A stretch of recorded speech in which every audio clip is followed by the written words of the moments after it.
The president is holding these high-level talks against the backdrop of two major wars in Ukraine and the Middle East, which he's struggling to keep from spreading.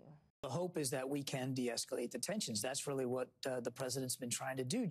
In a conversation with G7 leader Sunday, President Biden urged restraint in the Middle East. He maintains U.S. support for Israel is ironclad, but he says there is one thing the U.S. won't do, and that's participating in a counteroffensive if Israel does launch one against Iran.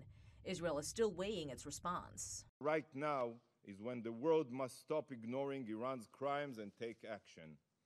As Iran's mask has fallen, U.S. officials say Navy and Air Force assets, which were moved to the region ahead of an anticipated attack, took down 70 Iranian drones and ballistic missiles. I think Israel this morning is now much stronger than they were yesterday, and Iran is relatively weaker than it was yesterday. On Capitol Hill, there's a renewed sense of urgency to provide more aid for Israel.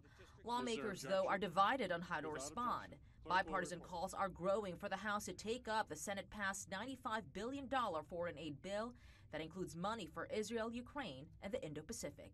I just think we should follow and have Israel's back in the situation.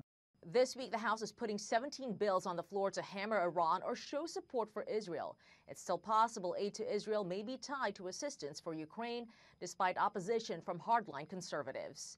In Washington, Mallory Rivera, Fox News.